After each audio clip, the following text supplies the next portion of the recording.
While my father-in-law adjusted the veil on my husband's mistress inside a bridal boutique in Andars, I was 3 blocks away canceling the gold card they were planning to use to pay for her dress.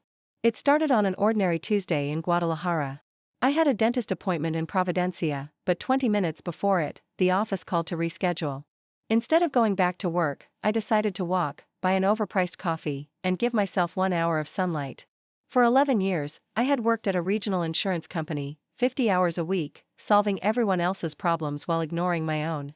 I passed windows, restaurants, and stores where I never shopped, because there was always something more urgent: the mortgage, the car insurance, Adrian's debts, Adrian's so-called work expenses.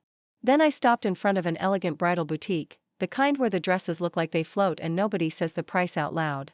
And there he was. Don Ernesto, my father-in-law, 68 years old, former owner of a car dealership in Zapopan. The same man who had said the previous Sunday that he was too tired to come eat at my house. He was inside, smiling like a proud father, helping a young, beautiful, shameless blonde woman try on a wedding dress. At first, I tried to invent an explanation. A niece. A client. A family friend. But then Don Ernesto pulled out a gold American Express card. My supplementary card. The one I had given Adrian 4 years earlier for emergencies. I paid that card every month. I saw the balance, sighed, and transferred money from our joint account because I trusted my husband. The woman spun in front of the mirror. Don Ernesto clapped. She touched his arm as if they shared a delicious secret. I walked away before they could see me.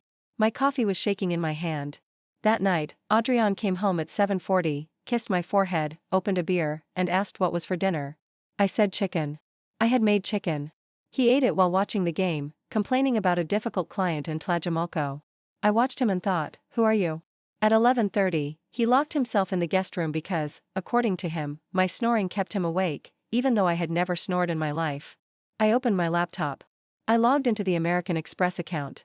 I typed the password wrong twice. When the charges appeared, I felt sick. 14 months of expenses I had never truly reviewed.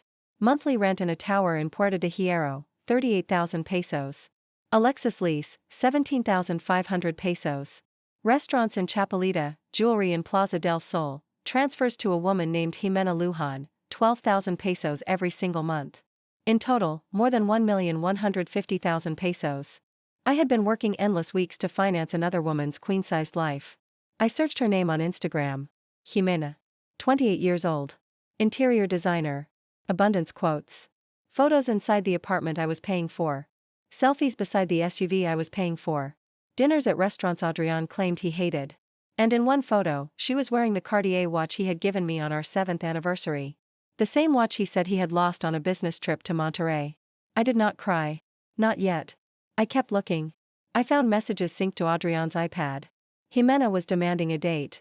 Adrian was promising that by June, he would be free. Don Ernesto picked up flowers, jewelry, and deliveries. My father-in-law did not just know. He coordinated everything. Then I saw the latest message. My birthday is on the 28th. If you don't give me the ring and the dress that day, you lose me. Adrian replied with a photo of a ring. Not my ring. A new one. More modern.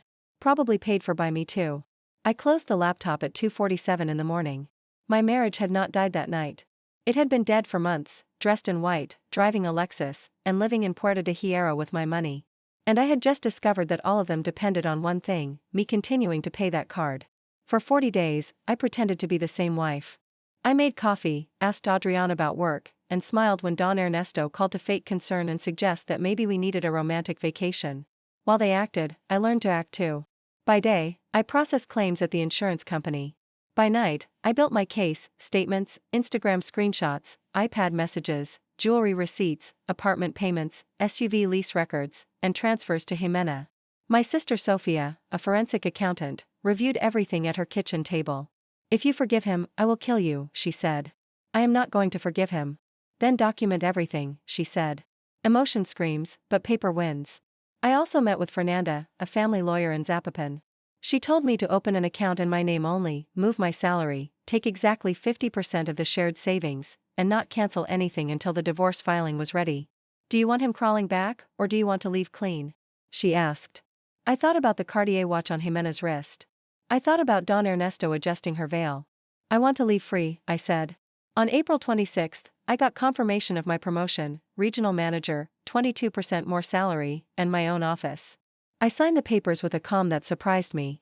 My professional life was rising just as my marriage was about to explode. April 28th was Jimena's birthday. Adrian said he would work all Sunday because of an urgent appraisal. He left perfumed, nervous, and happy. I watched him go without saying a word. I already had a suitcase in the trunk, divorce documents ready, and 3 copies of all the evidence. At 2:52, Don Ernesto left me a voicemail. Marcella, dear, Adrian forgot a charger. We are near Andars. Could you bring him one? I deleted the message. I knew exactly where they were. At 3 o'clock, I sat in my kitchen with the phone in front of me and called American Express. I need to cancel Adrian Camacho's supplementary card. May I ask the reason? I could have said many things. That my husband was using my credit to support his mistress. That my father-in-law was helping him buy her a wedding dress. That for 14 months, I had been the ATM for someone else's fantasy. It is no longer necessary, I said. The card is now deactivated immediately. I hung up at 3:03. In some dressing room in Andars, Adrian was probably handing over my card with the confidence of a successful man. The terminal would decline at once. Then again. Jimena would be standing there in 80,000 pesos of white tulle. Don Ernesto would try to save the scene. But the card was already dead. I left the divorce papers on the kitchen table, along with the highlighted charges, the screenshots of Jimena, and a yellow note. Sign, or I report the fraud. Then I closed the door to my house and drove to Sophia's apartment. At 9:46 that night, Adrian texted me. We need to talk. Please. I replied, talk to my lawyer. Then I turned off my phone. I learned the full scene 3 days later from Fernanda. Adrian had taken Jimena out for champagne before the boutique. Don Ernesto had toasted to new beginnings. Jimena tried on the dress again. Adrian pulled out the gold card with the confidence of a king. Declined. The saleswoman ran it again. Declined. Adrian called the bank in front of everyone, and they told him the primary cardholder had cancelled his access at 3:03. Jimena came out of the dressing room crying, not because of love, but because the dress of her dreams had just revealed who was really paying for it. Adrian drove home like a madman. He found the papers. He saw the highlighted charges. He read the printed messages where he called me controlling, while I was the woman financing his little nest. He called me 17 times. I did not answer. The next day, he showed up at Fernanda's office without an appointment. He cried in reception. He said he had made a mistake, that he loved me, that Jimena meant nothing, that his father had pressured him to be happy. When Fernanda asked if I wanted to see him, I looked out from my new office over the city. No. He is crying a lot, she said. Then let him charge Jimena for every tear. I have already paid enough. Adrian signed the divorce 2 weeks later. He did not fight. The word fraud weighed more than his pride. The house stayed with me because I had paid most of the mortgage. My credit stayed protected. So did my savings. But the real collapse happened outside my home. Jimena could not keep the apartment in Puerta de Hierro. Without my card, 38,000 pesos a month did not manifest itself. The Lexus went back to the dealership. Her Instagram, once full of abundance quotes, went private. Her last public post said, when someone shows you who they are, believe them. I liked it from a fake account. Not out of cruelty. Out of poetry. Adrian moved into a small apartment near Avenida Patria. His appraisal work began to fall apart because in Guadalajara, people talk. And nobody wants to trust property to a man who could not even hide his own accounts. Don Ernesto lost something worse than money. He lost his pedestal. His wife, Dona Marlene, called me in June. Forgive me, Marcella. I suspected something, but I did not want to look. I was in my patio, with soil on my hands, planting new bougainvilleas. You do not owe me their apology, I said. Yes, I owe you mine. I judged you for working so much. I used to say an ambitious wife scares a husband away.